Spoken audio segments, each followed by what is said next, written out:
Good evening सभी लोगों को।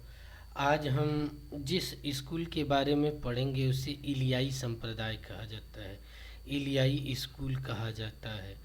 इसके अंतर्गत किन किन दार्शनिकों के बारे में पढ़ेंगे और इनकी क्या क्या खासियत है, इस विषय वस्तुओं पर चर्चा करेंगे। जैसे जेनोफिनीज हो गया, परमेनाइडीज हो गया, जेनो हो गया, हेराक्लाइटस हो गया, मेलेसियस हो गए। इन पांचों दार्शनिकों के साथ साथ एम्पाडेक्लीज की कुछ चीज़ों को हम विवरण प्रस्तुत करने का प्रयास करेंगे। इसके बारे में पढ़ने से पहले कुछ हम क्यों पढ़ें, इसके बारे में किस तरीके से पढ़ें, ये जानना बड़ी इम्पोर्टेंट है। तो इसको कैसे पढ़ा जाएगा, जैसे ये सिनॉप्सिस आप जरूर रखिएगा। इलियाई संप्रदाय का दर्शन लिखेंगे यहाँ, इलियाई। ये जरूर नोट कीजिए, जो मैं हाथ से लिखता हूँ वो ज़्यादा इम्पोर्टेंट हो जाता है मैटर से ज़्यादा। इलियाई संप्रदाय का दर्शन, क्योंकि ये अलग ही डायमेंशन में निकलता है। यहाँ पे लिखेंगे इंट्रोडक्शन या प्रस्तावना। प्रस्तावना प्रस्तावना के अंतर्गत ये लिखेंगे कि पहला, कि इस दर्शन का आधार क्या है, आधार क्या है, क्या है, ठीक है। इस दर्शन का आधार क्या है, इसके बारे में ये कहा जाता है। यहाँ पे बताते भी चल रहा हूँ कि ग्रीक कभी भी मध्यवर्गीय नहीं रहे। बटे रसील का एक स्टेटमेंट है इसके बारे में कि ग्रीक कभी भी मध्यवर्गीय नहीं रहे हैं अपने व्यवहार में न सिद्धांत में। जहाँ हेराक्लाइटस कहते हैं कि परिवर्तन ही सत्य है, परिवर्तन ही सत्य है, वहीं पर इलियाई संप्रदाय के जो मुखिया हैं परमेनाइडीज, वो पलट कर कहते हैं कि परिवर्तन तो होना ही है। ये कहते हैं कि परिवर्तन ही सत्य है, दूसरे कहते हैं कि परिवर्तन तो होना ही है, सॉरी, परिवर्तन तो होता ही नहीं। एक चेंजिंग को समर्थन करते हैं, जबकि दूसरा कहते हैं कि चेंजिंग होती ही नहीं है, केवल स्टेज बदलते हैं। दोनों एक दूसरे का है। इस इलियाई संप्रदाय के जो प्रथम दार्शनिक और सबसे फेमस दार्शनिक है, संस्थापक के रूप में ये कह सकते हैं परमेनाइडीज हैं, ठीक है। वो इलियाई इटली के पास है, इलियाई देश के रहने वाले, इलियाई के निवासी थे, इसलिए इस दर्शन का स्कूल का नाम पड़ा इलियाई संप्रदाय का स्कूल। पाश्चात्य जगत का यह प्रथम सही वास्तविक दर्शन था। ये स्टेटमेंट याद रखेंगे कि वेस्टर्न फिलोसफी का यह फर्स्ट सिस्टमेटिक स्कूल फिलोसफी रहा है। इससे पहले कुछ लोगों ने मटेरियलिस्टिक चीज़ों पर बात किया, मेटाफिजिकल चीज़ों पर बात किया, लेकिन ये पहला दर्शन था जो कम्प्लीटली सिस्टमेटिक था, ठीक है। उसके बाद ये इसके दर्शन की पहला हमने देखा कि दर्शन का आधार क्या है, दर्शन के बारे में कुछ अन्य बातें जान लिए कि पहला सिस्टमेटिक दर्शन था इलियाई स्कूल होने के नाते। दूसरा है कि इस दर्शन की विशेषता क्या है, विशेषता क्या है, इस दर्शन की विशेषता क्या है। तो इस दर्शन की विशेषता ये है, एक किताब है फ्रैंक थिली की, बहुत अच्छी किताब है, मोटी सी, आप पढ़िएगा, बहुत अच्छी। अब आई थिंक सबसे बेस्ट किताब के रूप में अभी तक सिस्टमेटिक के रूप में जानी जाती है। उन्होंने बड़ा सिस्टमेटिक वे में पूरी की पूरी इलियाई स्कूल को मेंटेन करने का काम किए हैं। तो इसकी विशेषता क्या है कि चेंजिंग को कम्प्लीटली एक्सेप्ट नहीं करते हैं, जैसे अभी आपको बताया कि परमेनाइडीज क्या कहते हैं। और इस दर्शन को आगे बढ़ाने में जेनो का बहुत बड़ा योगदान रहा है। जेनो ने परमेनाइडीज का जो विचार था उसको सुदृढ़ता प्रदान किया, तथा जेनो को तर्कशास्त्र का प्रणेता के रूप में भी जाना जाता है। तो हम इस दर्शन के अंतर्गत परमेनाइडीज और जेनो की फिलॉसफी को सुव्यवस्थित पहले समझेंगे, बाकी उनके विचारों का अन्य दार्शनिकों पर क्या क्या प्रभाव पड़ा, हम इस विषय वस्तुओं पर बात करेंगे। यह क्लास किन किन सब्जेक्ट के लिए या किन किन सब किसके लिए इम्पोर्टेंट होगी, तो यह क्लास बेसिकली यूपीएससी में जो ऑप्शनल लेंगे उनको बेस प्रदान करेगी। तो हमें ना वेस्टर्न फिलोसफी के पहले 5 क्लासों में बेस समझना है। बेस यदि क्लियर रहेगा, क्योंकि प्लेटो सुकरात कोई अन्य काम नहीं किए हैं।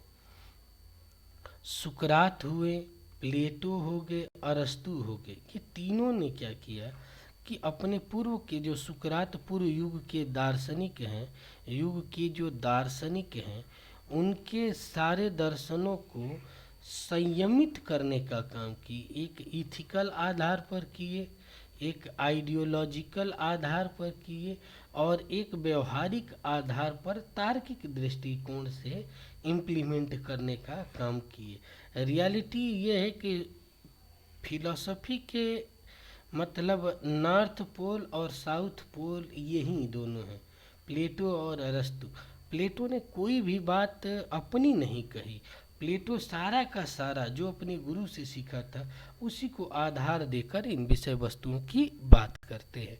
ठीक है, तो इन चीज़ों पर हम बात करेंगे, समझेंगे कि संदेहवाद जो है, संदेहवाद के जनक के रूप में जेनो को जाना जाता है। जेनोफेनीज को संदेहवाद का जनक कहा जाता है। और क्या चीज़ें हैं वो सारी विषय वस्तुओं पर बात करेंगे। अरस्तु ने इनके दर्शन को किस तरीके से यूज किया। जेनोफेनीज का एक प्रसिद्ध मान्यता है कि देवता मनुष्य की कल्पना मात्र है, उनका वास्तविक अस्तित्व नहीं होता है। ये याद रखिएगा, जेनोफेनीज का बहुत प्रसिद्ध स्टेटमेंट है कि देवता मनुष्य की कल्पना मात्र है, उनका वास्तविक अस्तित्व नहीं होता है। यानी मेटाफिजिकल चीज़ों पर इस तरीके से उन्होंने एक्सप्लेन करने का काम किए हैं। अपने मत की पुष्टि करते हुए कहते हैं कि इथोपिया के निवासियों द्वारा अपने देवताओं को अपने अनुरूप काले एवं चिपटी नाक वाले, थ्रिसवासियों द्वारा नीली आंख एवं लाल वाले चित्रित करना यही सिद्ध करता है कि देवता मनुष्य की सृष्टि है। ये बात याद रखिएगा। बाकी चीज़ें किस तरीके से जेनोफेनीज ने ऑल इज वन की सत्ता, आपने ऑल इज वन, ठीक है, किस तरीके से प्रूव करने का प्रयास करते हैं सर्वेश्वरवाद की तरफ, जिसका समर्थन स्पिनोजा करते हैं। इन सारी विषय वस्तुओं को हम लोग जोड़ के समझेंगे। तो मैंने बताया कि इसके अंतर्गत क्या किन किन के बारे में पढ़ना है। ये बेसिक जानकारी मैंने आप लोगों को प्रदान कर दिया था। बाकी जो मैं बोल रहा हूँ उसको ज़्यादा ध्यान से सुना करिए। ये तो है ही, लेकिन वो चीज़ें क्या होती है ना कि कम में ज़्यादा है आपको मिलता है। यहाँ पर देखिए कि एलियाई संस्थापक के माने जाए, जेनोफेनीज को माने जाते हैं। इन्हें संस्थापक की औपचारिक रूप से ही कहा जाता, क्योंकि इन्होंने किसी संबंध सिद्धांत को जन्म नहीं दिया है। ठीक है, अब यहाँ पर क्या है, जेनोफेनीज क्या है, एक एकेश्वरवादी थे। ठीक है, ये ईश्वर को निराकार और अंतर्यामी मानते थे। वे मानव कल्पित ईश्वर के घोर विरोधी थे जो ईश्वर को मानते हैं। उन दिनों यूनान में ईश्वर एक अनेक प्रांत की धारणाएं प्रचलित थी। लोग देवताओं की कल्पना मानव के रूप में करते थे। देवताओं के संबंध में उनकी प्रसिद्ध युक्ति क्या है, मनुष्य सोचते ईश्वर उनकी तरह उत्पन्न होता है, उसका स्वरूप भी मनुष्य के समान ही है। यदि बैलों, घोड़ों और शेरों के हाथ मनुष्य के समान होते और उनके द्वारा चित्र बना सकते तो ईश्वर को क्रमशः बैल, घोड़े, शेर के रूप में ही हम कर सकते हैं। इस प्रकार जेनोफेनीज ईश्वर नित्य निराकार और परिणामी को स्वीकार करते हैं।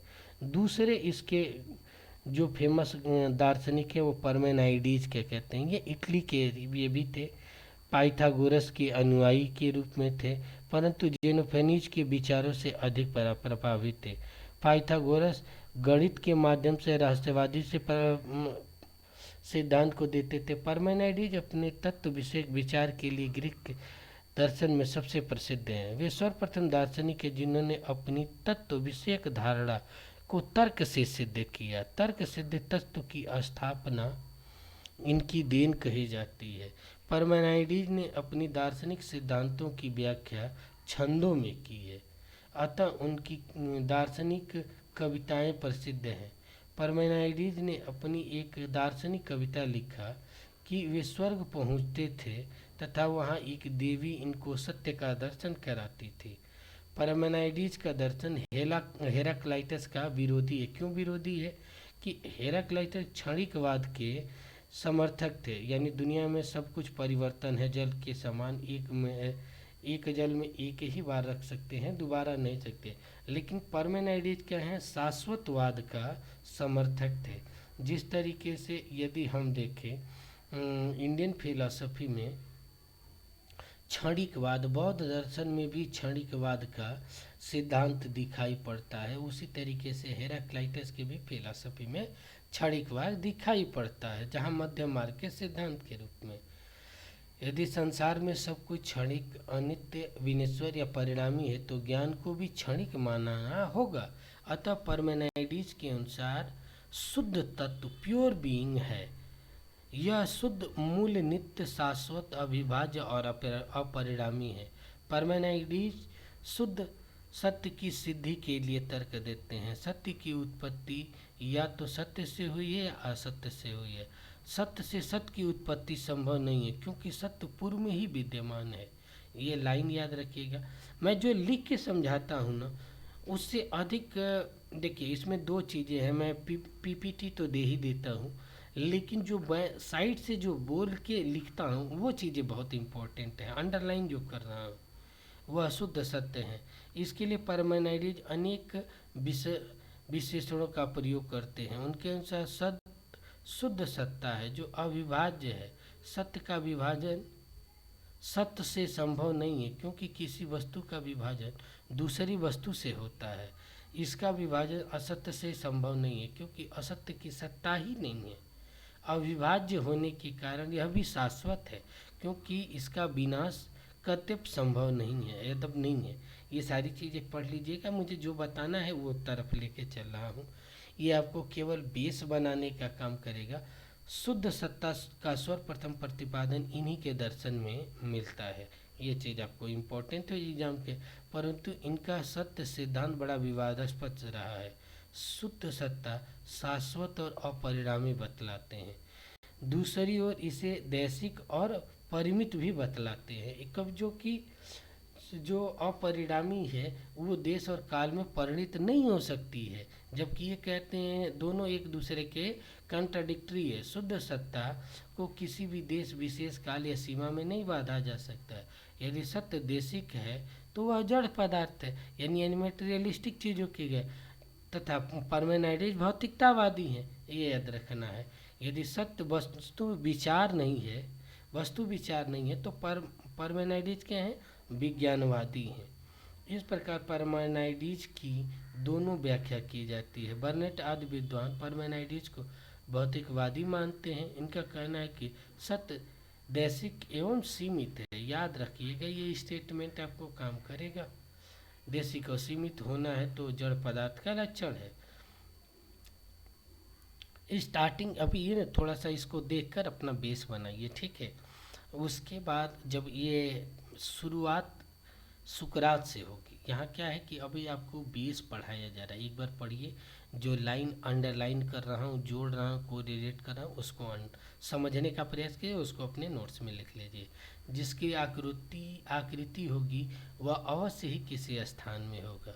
यह तो कोई जड़ या भौतिक पदार्थ ही हो सकता है। इस प्रकार पार्मेनाइडीज भौतिकवादी प्रतीत होते हैं। हेगल जैसे विद्वान पार्मेनाइडीज को विज्ञानवादी मानते हैं। यानी ये पूछता है कि कौन से विद्वान पार्मेनाइडीज को विज्ञानवादी मानते हैं, तो ये याद रखना है। और क्यों मानते हैं? उनका कहना है कि पार्मेनाइडीज का सत्य तो शुद्ध सत्ता है, इसे देश और काल की सीमा में नहीं बांधा जा सकता है। सत्ता मात्र केवल विचार है, विज्ञान है। पार्मेनाइडीज का सत्य वास्तविक नहीं बल्कि मानसिक सत्य है। सत्य की सत्ता का ज्ञान हमें मन या बुद्धि से ही संभव है। मात्र सत्ता को हम आँख से नहीं देख सकते हैं, अतः इंद्रिय गम्य नहीं बल्कि बुद्धि गम्य है। यह हेगल किस दार्शनिक हैं? तो ये निरपेक्ष प्रत्ययवादी दार्शनिक हैं। ठीक है। सत्य असत्य का भेद पार्मेनाइडीज की सबसे बड़ी देन मानी जाती है। पार्मेनाइडीज के अनुसार सत्य बुद्धिगम्य है, इंद्रिय गम्य नहीं, ये याद रखिएगा आपको। इंद्रियों से हमें असत्य का ज्ञान होता है, ये ऐसे ही स्टेटमेंट देता है और पूछता है ये किसका है, आदमी लटक जाता है। तो ये सब याद रखना है। मिथ्या आभास मत, इस प्रकार सत्य असत्य की उपलब्धि के लिए भिन्न भिन्न साधन है। यह हमें इंद्रिय ज्ञान और बौद्धिक ज्ञान से स्पष्ट भेद दिखलाई पड़ता है। पार्मेनाइडीज इस भेद ज्ञान के जनक हैं। आगे चलकर इन भेदों को पाश्चात्य दर्शन में प्लेटो, कांट, हेगल जैसे दार्शनिकों ने अपने दर्शन के अंदर समाहित किया। आप देख रहे हैं ना कि जो बेस ये पूर्व युग के दार्शनिक, सुकरात पूर्व युग के जो दार्शनिक बना रहे हैं, उसको आगे चलकर प्लेटो, कांट और हेगल जैसे लोगों ने भी एक्सेप्ट किया है। जिस समय मैं प्लेटो पढ़ाऊँगा तो सत्य का स्वरूप जब बताऊँगा तो बताऊँगा कि ये पार्मेनाइडीज से आया। तो पार्मेनाइडीज ने क्या बोला था वो आप यहाँ से देखकर को रिलेट कर सकते हैं। इसलिए जो जो अंडरलाइन किया हूँ उसको नोट्स बना ले पढ़ते वक्त। ठीक है। दूसरा है जेनो, जिसे संदेहवाद के जनक के रूप में जाना जाता है। सीते ये भी उन्हीं के दार्शनिक थे। जेनो निषेधात्मक के बड़े व्याख्याता है। पक्के गुरु जैसे पार्मेनाइडीज हो गए, उसके जेनो हो गए, ठीक है, जेनोफेनीज हो गए। तो ये सारे दार्शनिक हैं। ठीक है। पाश्चात्य दर्शन के द्वंद्वात्मक तर्क के जन्मदाता माना जाता है। ये याद रखिएगा। जेनो का कीर्ति में एम्पाडेक्लीज की व्याख्या, इंटरप्रिटेशन ऑफ एम्पाडेक्लीज, ठीक है, डिस्प्यूशन और प्रकृति का, ये इनकी किताबों की प्रसिद्ध किताबें हैं जो पूछी जाती हैं, दे देता है एग्जाम में, हम लोग भूल जाते हैं। तो ये भी याद रखना, जहाँ पे जो चीज़ें ज़रूरत होगी वो सब देंगे। जैनों की दर्शन की सबसे बड़ी विशेषता क्या है कि निषेधात्मक तर्क प्रणाली को इन्होंने विकसित किया। जैन अपने विरोधी के आधार वाक्य को लेते हैं तथा इसे परस्पर विरोधी निगम निकलते हैं। परस्पर विरोधी होने के कारण दोनों निगमन स्वीकार नहीं किए जा सकते हैं। निगमन के असिद्ध के आधार पर असिद्ध हो सकता है। ये उदाहरण है द्वंद्वात्मक तर्क के। गति के विरुद्ध तर्क, गति प्रारंभ नहीं हो सकती क्योंकि दूसरी किसी दूरी की यात्रा करने के लिए पहले हमें उसे आधे भाग की यात्रा करनी पड़ेगी तथा आधा भाग बच जाएगा। देखिए ये तो हम सिस्टम वो कर ही रहे हैं। आप साइड से जहाँ अंडरलाइन कर रहे हो उसको नोट कीजिए, ये आपका बेस बनाने के लिए। दूसरा ये पढ़ लीजिएगा, कछुए आपको समझ में आ जाएगा। ये बेस समझने के लिए इनको एग्जाम्पल को आप समझिए। हमें जो पढ़ाना है देश के विरुद्ध तर्क, ये भी आप पढ़िए कि मान लीजिए कि देश कोई चीज़ है, कोई वस्तु स्थित है। देश, यदि देश शून्य है तो हमें वस्तु नहीं रह सकती है। यदि देश कोई वस्तु है तो इसके लिए अन्य वस्तु की अपेक्षा है जिसमें यह स्थिति रहे। ये आप पढ़ने के। जेनो पाश्चात्य द्वंद्व न्याय के जन्मदाता माने जाते हैं। जिस तर्क सिद्ध नहीं होता पर तार्किक प्रणाली अपूर्व है। गिलबर्ट राइल जैसे विद्वानों का कहना है कि जेनो के तर्क छलपूर्ण हैं। किन्होंने कहा कि जेनो के तर्क छलपूर्ण है? तो गिलबर्ट राइल ने कहा। ये आपको याद रखने की, ये ऐसे ही स्टेटमेंट आपको पूछेगा और ये स्टेटमेंट याद रखने की प्रणाली आपके अंदर विकसित हो गई तो ऑटोमेटिक सारी चीज़ें सही हो जाएगी। जेनो का मुख्य उद्देश्य पार्मेनाइडीज के सत्य सिद्धांत को सिद्ध करना है, पाइथागोरस सिद्धांत का खंडन करना है। ये लाइन इम्पोर्टेंट है। पार्मेनाइडीज सत्य को एक मानते हैं, पाइथागोरस इसका खंडन करते हैं। जेनो पाइथागोरस के प्रपंच को तार्किक उत्तर देकर पार्मेनाइडीज को सिद्ध करते हैं। अब कैसे करते हैं यहाँ पर देखो, पाइथागोरस अनेकता का मंडन करते हैं, जेनो अनेकता का खंडन कर एक सत्य का समर्थन करते हैं। अतः जेनो का तर्क तत्व का प्रतिपादक है। जेनो का देश और काल संबंधी आज भी बड़ा महत्वपूर्ण है। ठीक है। ये से मेलेसिया से आपके ये ग्रुप, ये यूजीसी नेट के सिलेबस में नहीं है ये वाले फिलोसोफर, बस आपको जानकारी के लिए जान लेना है। लेकिन जेनो है, ठीक है। ये पार्मेनाइडीज के शिष्य थे, द्वंद्व न्याय के बड़े प्रिय थे। ओनियन संप्रदाय को छोड़कर ये पार्मेनाइडीज की शरण में आए थे। इन्होंने परमेनाइडेज के सिद्धांतों की अधिक पुष्टि की। परमेनाइडेज ने सत्य को ही परम तत्व माना। मेलेसियस इनकी पुष्टि करते हुए कहते हैं कि सत्य का अभाव है। यदि किसी वस्तु का अभाव है तो उसका पूर्ण वस्तु मानकर नहीं कर सकते हैं। परमेनाइडेज के सत्य के संबंध में भौतिक अभौतिक होने की भ्रांति हो गई है। इसको आप पढ़ लीजिएगा। अभी हेराक्लाइटस, ये इम्पोर्टेंट है, इनको पढ़ना बहुत ज़रूरी है। इनका टाइम पीरियड देख लीजिए। इनका क्या है कि हर क्षण क्षण परिवर्तनशील है। ये क्षणिकवाद के समर्थक हैं और परमेनाइडिस के कम्प्लीटली विरोधी के रूप में जाने जाते हैं। ये दोनों चीज़ें याद रखिएगा। क्यों? अब इनका एक स्टेट में हेराक्लाइटस द्वारा प्रतिपादित क्षणभंगुरवाद को कहते हैं। क्षणभंगुरवाद के अनुसार परिवर्तन परिणाम ही वस्तु का स्वरूप है। यह गति परिणाम ही एकमात्र तत्व है। नित्यता या स्थिरता केवल भ्रम है। संसार की प्रत्येक वस्तु में क्षण क्षण परिवर्तन हो रहा है। किसी भी वस्तु का शाश्वत या मूल रूप विद्यमान नहीं है। जो भी वस्तु है वह परिणामी है, परिवर्तनशील है। संसार में कुछ भी नित्य नहीं, सब अनित्य और क्षणिक है। विश्व गति है, परिणाम है, धारा है, प्रवाह है, सनातन है। क्षणिकवाद को सिद्ध करने के लिए नदी की प्रवाह तथा दीप शिखा का उदाहरण दिया जाता है। नदी में क्षण प्रति क्षण नए नए प्रवाह उत्पन्न होते रहते हैं। यह अक्सर पूछता रहता है। कोई भी व्यक्ति एक नदी में 2 बार स्नान नहीं कर सकता, ये याद रखिएगा। प्रथम बार का प्रवाह बदल गया, उसके स्थान पर दूसरा प्रवाह आएगा। एक नदी तो केवल भ्रांत है। इस प्रकार दीप शिखा क्षण क्षण बदलती रहती है। अरे डिबरी हम लोग के साइड डिबरी बोला जाता है, ठीक है। उसकी लौ जो है, एक लौ जाती है तो दूसरी लौ को जन्म देती है, ये याद रखिएगा। हेराक्लाइटस के अनुसार संसार की सभी वस्तुओं में उसका विरोधी सत्य विद्यमान है। विरोध ही जीवन का प्राण है, ये याद रखिएगा। सत्य में असत्य, जीवन में मृत्यु, पुण्य में पाप, प्रेम में द्वेष विद्यमान रहता है। इस प्रकार वस्तु में उसका विरोधी धर्म विद्यमान रहता है। आप में कुछ अच्छाई है तो कुछ बुराई भी रहेगी। ये भाव इन्हीं के दर्शन से निकल के यह विरोधी धर्म और गति के स्वीकार करते हैं। विरोधी का अर्थ पूर्ण विरोध नहीं वरन विपरीत विरोध होना है। प्रेम और द्वेष विरोधी हैं।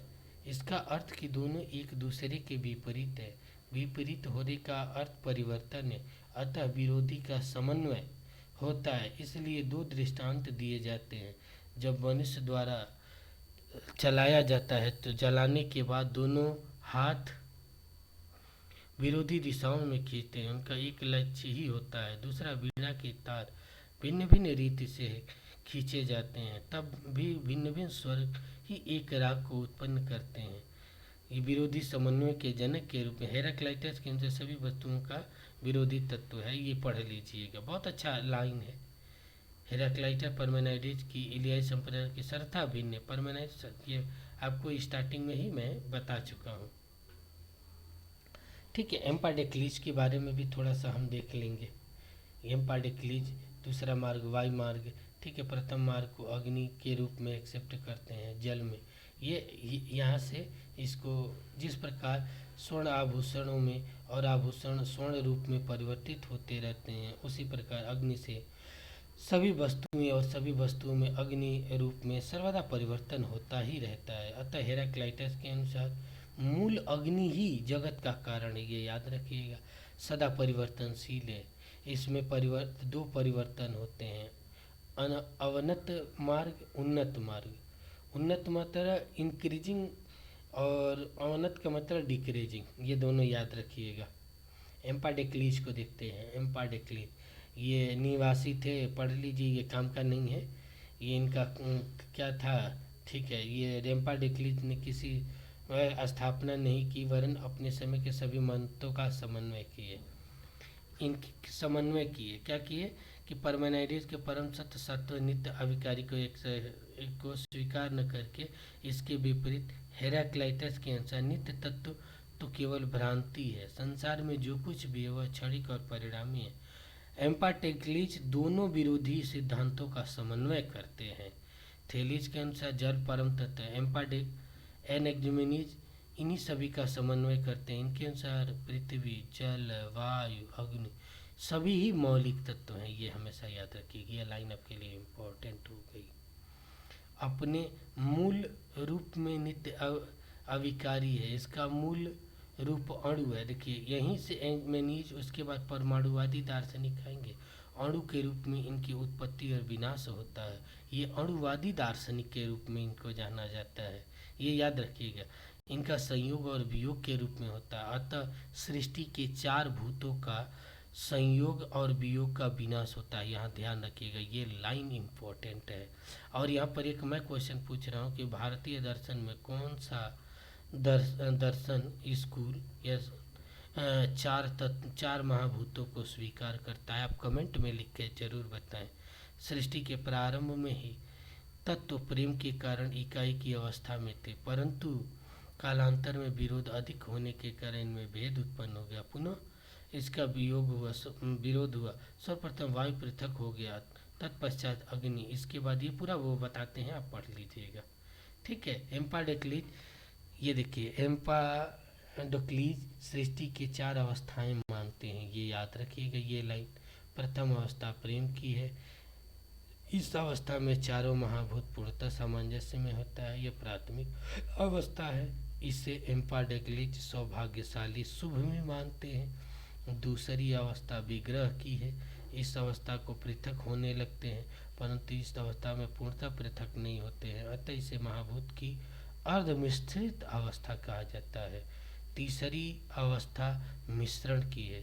इस अवस्था में महाभूत पूर्णतः पृथक हो जाते हैं तथा अपने अपने समान का निर्माण करते हैं। इस अवस्था में प्रेम बिल्कुल समाप्त हो जाता है तथा विग्रह पूर्ण आधिपत्य स्थापित हो जाता है। अंतिम अवस्था विग्रह अथवा विनाश की है। इसमें विग्रह की पूर्ण समाप्ति तथा प्रेम का आधिपत्य पुनः स्थापित है। चौथी अवस्था संसार की सृष्टि होती है। संसार में प्रेम और घृणा प्रारंभिक और विग्रह के ही कारण है, याद रखिएगा। इन दोनों के कारण ही विविध वस्तुओं की सृष्टि होती है। एम्पाडेक्लिज सृष्टि के संबंध में चक्रीय परिवर्तन को स्वीकार करते हैं, ये लाइन याद रखिएगा। इसका तात्पर्य है कि सृष्टि और की अनादि परंपरा चलती रहती है।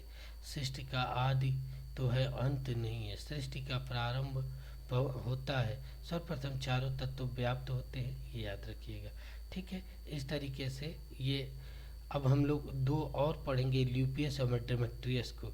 देखिए अब वही क्या थे, एम्पाडेक्लिज अणुवादी दार्शनिक थे, अणुवादी दार्शनिक थे। ये क्या है, परमाणुवादी दार्शनिक है। ल्यूपियस गुरु थे, डेमेट्रियस इनके शिष्य थे, ठीक है। दोनों परमाणुवादी दार्शनिक हैं, ठीक है। डेमेट्रियस इनके शिष्य थे, जो बताते हैं दोनों परमाणुवादी दार्शनिक हैं, ठीक है। एम्पाडेक्लिज के परमाणुवाद का पूर्ण बनाए, ये एम्पाडेक्लिज अणुवाद को किए, इन्होंने परमाणुवाद में समर्थन किया, ठीक है। मिली जुली ये थी। परमाणुवाद का प्रारंभ एम्पाडेक्लिज से ही होता है। उनका परमाणुवाद केवल एक बीज रूप में, जिसे अणु के रूप में जाना जाता है, ल्यूपियस पूर्ण सिद्धांत बनाने का काम किए। परमाणुवादी परमाणुवादी सिद्धांत को पूर्णतः मानते हैं कि परम तत्व उत्पत्ति विनाश से रहित नित्य अविकारी है। मौलिक तत्व की उत्पत्ति तथा विनाश नहीं हो सकता है। पुनः परमाणुवादी हेराक्लाइटस के क्षणभंगवाद को मानते हैं, जिसके अनुसार गति, परिणाम तथा परिवर्तन वस्तु का धर्म है। परमाणुवादी एम्पाडेक्लिज एनाक्सागोरस के समर्थन करते हैं। परमाणुवाद क्या है, ये देखिए।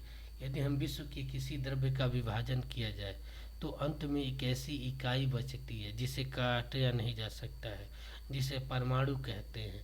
जबकि एम्पाडेक्लिज कहते हैं कि सृष्टि के जो सबसे छोटे तत्व है, जिसे अणु कहते हैं, यही सृष्टि का आधार होता है, यहीं से अणुवादी दर्शन का निर्माण होता है। जबकि ये दोनों दार्शनिकों ने इसको परमाणु के रूप में स्वीकार किया, जहाँ से केमिस्ट्री की चीज़ें भी आपको दिखाई पड़ती है, ठीक है। परमाणु अविभाज्य है। अब परमाणुवादी दार्शनिक के अनुसार जगत के मूल कर द्रव्य के में है, ये परमाणु गुण रहित है। तात्पर्य है कि परमाणुओं में गुणात्मक भेद नहीं है, ये याद रखिएगा। परमाणु में यह तात्पर्य है कि परमाणुओं में गुणात्मक भेद नहीं होता है, परंतु उनमें परिमाणात्मक भेद होता है। परमाणु में विस्तार होता है। विस्तार के कारण परमाणुओं की आकृति होती है। कुछ परमाणुओं का आकार छोटा होता है, कुछ का बड़ा होता है। इस प्रकार परमाणुओं की संख्या का भेद है। ल्यूपियस और डिमक्टस परमाणुओं के अतिरिक्त शून्यकाश का भी अस्तित्व मानते हैं, या एम्प्टी स्पेस का। ये लाइन पूरी तरीके से याद रखिएगा। शून्य की आवश्यकता दो कारणों से है। प्रथम कारण, परमाणु एक दूसरे से पृथक है, शून्य ही परमाणुओं को अलग करता है। दूसरा कारण है कि शून्य ही परमाणुओं में गति का कारण है। इस प्रकार परमाणुवादियों के अनुसार सृष्टि के मूल दो तत्व है, परमाणु और आकाश। इन्हीं दोनों से सृष्टि होती है, किंतु केवल परमाणुओं से ही सृष्टि नहीं हो सकती है। परमाणुओं में क्रिया की आवश्यकता है। क्रिया गति के कारण हो सकती है। अतः प्रश्न है कि परमाणुओं में गति कैसे उत्पन्न है। परमाणुवादी का कहना है कि गति परमाणुओं का स्वाभाविक धर्म है। तात्पर्य यह है कि शक्ति संपन्न गतिशील है, परंतु पन ये सारी चीज़ें पढ़ लीजिएगा, ये चीज़ें हैं, ठीक है। कहने का मतलब एनेक्जिगोरस को भी देख लेंगे, ठीक है। ये मौलिक विचार, ग्रीक के मौलिक विचार के रूप में जाना जाए। एम्पाडिक्लिस के समान एनेक्जिगोरस विभिन्न मतों का समन्वय करते हैं। एम्पाडिक्लिस के अनुसार परम तत्व चार है, एनेक्जिगोरस के अनुसार मौलिक तत्व परम अनेक हैं, याद रखिएगा। इन अनेक तत्वों के ही बीज कहते हैं। ये बीज अनंत हैं तथा इन के गुण भी अनंत है। इन बीजों से गति उत्पन्न होती है। गति के कारण समान बीज मिल गए, इसे समेशन से सृष्टि का निर्माण हुआ। प्रथम अवस्था को प्राकृतिक अवस्था कहते हैं, जिसमें सभी बीज मिश्रित हुए। ये बीज भौतिक है, अतः इन्हें गति के लिए उचित शक्ति की आवश्यकता होती है। यह चित्त शक्ति ही परम विज्ञान है, जो सभी प्रकार की गतियों का अधिष्ठाता है। इसी परम विज्ञान को हम बीज भी कहा जाता है। ग्रीक दर्शन में सर्वप्रथम चित्त शक्ति की कल्पना एनेक्जिगोरस ने ही की थी, याद रखिएगा, बहुत ही इम्पोर्टेंट, जिसका यूज सुकरात ने आगे चल के किए, प्लेटो ने किया। इनका विचार था कि भौतिक भी स्वतः सक्रिय नहीं हो सकते हैं। इसके अतिरिक्त सर्वप्रथम प्रयोजनवाद की कल्पना भी नहीं की। प्रकृति की घटनाएं यांत्रिक नहीं वरन प्रयोजनपूर्ण है। इस प्रयोजन का कारण परम विज्ञान है। बाद में प्लेटो और ग्रीक के सभी दार्शनिकों ने इसको स्वीकार किया। परम विज्ञान का संबंध बड़ा विवाद है, जिसे अरस्तु बाद के दार्शनिकों ने अलग अलग से एक्सप्लेन करने का काम किया। आज आप लोगों को चार स्कूल के बाद चार संप्रदाय के बारे में पढ़ाया, ठीक है। अब आगे सोफिस्टों के बारे में पढ़ेंगे। सुकरात पूर्व सुकरात युग में 6 संप्रदाय हैं, जिसमें से आप 5 स्कूल को पढ़ चुके हैं और उनकी क्या क्या विशेषताएं हैं। एक आप ना नोट्स बनाया करिए, A4 साइज का लीजिए और उस पर जो लाइन में अंडरलाइन किया हूँ उसको हाईलाइटेड कीजिए। इससे क्या होगा कि आप UGC नेट की जब तैयारी करेंगे तो ये टूल्स के रूप में काम करते हैं, वो हल हो जाते हैं। बिहार टेट के रूप में देंगे, वहाँ हल हो जाएंगे। BPSC UPSC के लिए ऑप्शनल पढ़ेंगे तो प्लेटो और अरस्तु को समझने का आधार प्रदान करते हैं।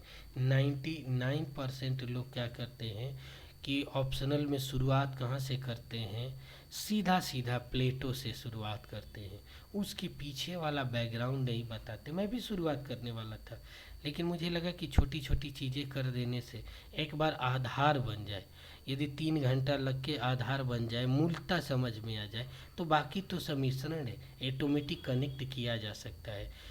जो लोग पढ़ना चाहते हैं पेड बैच के रूप में, ये अपना पूरी डिटेल इस पर मेल करें।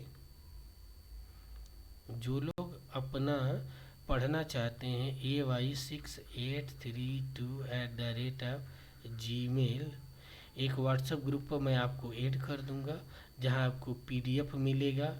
फिर PYQ के जब क्वेश्चन कराऊंगा वो डिटेल मिल जाएगा, सारा चीज़ मिल जाएगा। यदि आपको कोई डायरेक्ट क्वेश्चन है तो आप वहाँ पर लिख के दे सकते हैं, मैं वहाँ पर डायरेक्ट आपको बता दूंगा। तो अपनी डिटेल में क्या क्या चीज़ें, नाम, कोर्स किस चीज़ के लिए पढ़ना चाहते हैं, आप हैं कहाँ से, ठीक है, और आपका कॉन्टेक्ट नंबर, ये चीज़ें आपको ग्रुप में जोड़ने का काम करेगी। आज के लिए यहीं तक। आप सभी लोगों को बहुत बहुत धन्यवाद। Thank you so much. Video को दूसरों तक पहुंचाएं, चैनल को सब्सक्राइब करें और जो भी पढ़ना चाहते हैं आपके साथ में उन्हें बताएं। Thank you so much.